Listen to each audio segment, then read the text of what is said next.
الحمد لله رب العالمين له الحمد الحسن والثناء الجميل أشهد أن لا إله إلا الله وحده لا شريك له وأشهد أن محمدا عبده ورسوله يقول الله الحق وهو يهدي السبيل من يابو مدينة شي فيديو من مسي إن شاء الله فيديو ويه أبين فسود يما على محمد صلى الله عليه وآله وسلم سمك سنة مفهومها Quran nye mistake, hadith nye mistake. Masunya batmit me ayem from so men kasa. Misleme do Nyankopon se oma me nyansa wonti ase ode man so for Muhammad sallallahu alaihi wasallam. Ya wode kyerɛkyerɛ Quran ye to akoma so ma akoma de ye adwuma. Ehyire do Nyankopon se ya betumi ati asɛm no nyame ma yenti asɛm no se nyame nti. Na yentumi mfanye adwuma. Na yenhye program sade be ya afoforo nso betie. Adalu ala alkhair ka fa'ilihi. Ana mo so no bitumi tie nyame sɛm de ye adwuma. Insha Allah wo ho hyira. Me malam ba ko mufti media nyame hyira wo pa. Wasimala isa enye adalu ila alkhair. Nemom adalu ala alkhair. Allahu akbar. Minya ye mistake na no ba me back do be correct me. Malam nyame hyira wo. E malam fo mpan fo ye mistake mon correct ye. Sade be ya asɛm na ye be ka no yenkonya ho asotwe e wate moda. Nyankopɔn tene metakyerema. Na mintumi kan sadie ne komishene sallallahu alaihi wasallam nyame de ma no o ka kire ne umma menu yanom ena me topic ne nyina ne se emfaso wo ho emfaso wo anadwo ene adekye so de manipa emfaso wo anwumre ene adekye so de manipa nyame aka ho asema kire komishene sallallahu alaihi wasallam eno na me ne omiyo nyina ba besua de sadie be ya ye be ka ye ho na ya da Nyankopɔn ase e wadoma kyede Nyankopɔn de adom nyina ye wure Nyankopɔn ka asansemi e wo sura bibremu nemo memensa be me fa firi Quran chapter number 28 verse number 71 coming down ye wure Nyankopɔn ka kyerɛ komishene sallallahu alaihi wasallam sa on ka se qul ra'aytum wa ma hunu se in ja'ala Allahu alaykum al-layla sarmadan ila yawm al-qiyamah se ye wure Nyankopɔn ne pemu no so be ma adesanya to so saa ade enkyinda kopim atemu da man ilahun ghayrullahi yatikum bidriya nyame be bio ne wallahu achia obemma yen hyere ne ayede benante afala tasma'un nipa nweni ana قل أرأيتم إن جعل الله عليكم النهار سرمدا إلى يوم القيامة من إله غير الله يأتيكم بليل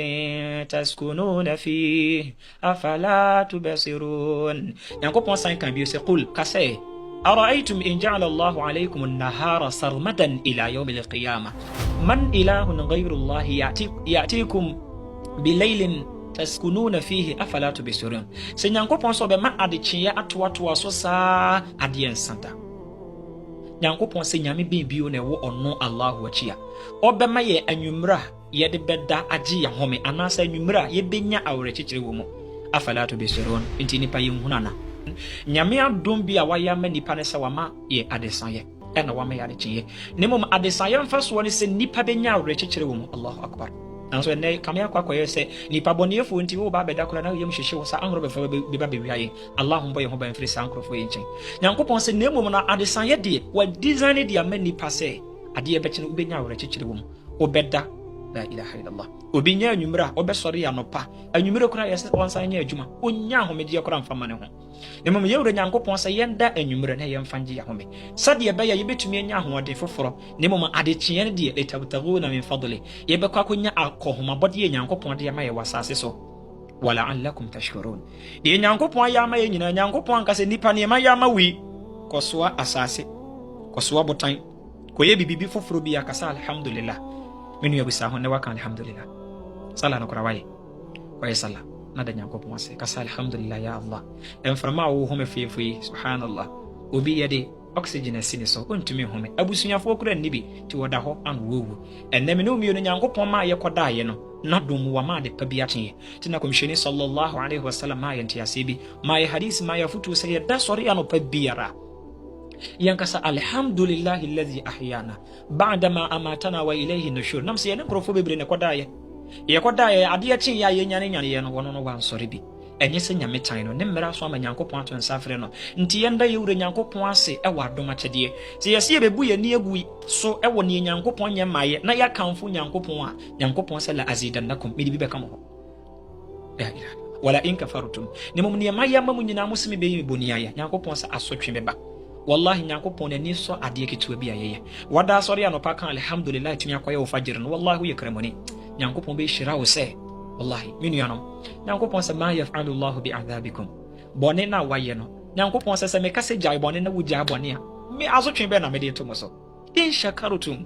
wa amantum wayi maye wa adom akyede ya media mo ha ade asa okodai wa homeo ade ya chi ye Nyankopon said na sori na kwaye adwuma said ye be ya obenya bibia di nyame ama wo sa opportunity no wantoto den eja mfiri soro se eja ya wototo afiri soro di ma obi ampi da bi na dom ne sa wa bi wie mo di amaye nyera bia na obenya no fo de amma Nyankopon adom do so manipa hwesa ne menyina no Nyankopon sɛ in shakartum wa amantum wontwe wasoda wayinaye waginedi wa kana Allahu shakiran aliman. Nyankopon is ever appreciative. Allah always appreciate every effort that we make towards his religion. Adikuma bia na yadwen sɛ nye bibi ne Nyankopon ne mo wallahi ɛyɛ ye na nyame ase da Nyankopon ase say Allah me da wase ɛwɔ pempenso kora Nyankopon de wabeduru no but ɛba wutiri me sɛ wo ba beble mu ne wo hwa Nyankopon nye ma wa ya na wabusa wo ho sɛ memfafo bi nso na me ne wo mu si so wo mu wu ana sɛ wo kai ana wakasa alhamdulillah ya Allah, not by my power, not by my beauty, not by my family. Allah, this is your mercy. Nyame hu ya mo bono mo wa ne ntumi nka nkrofo a wo mo beda na se no. Assalamu alaikum.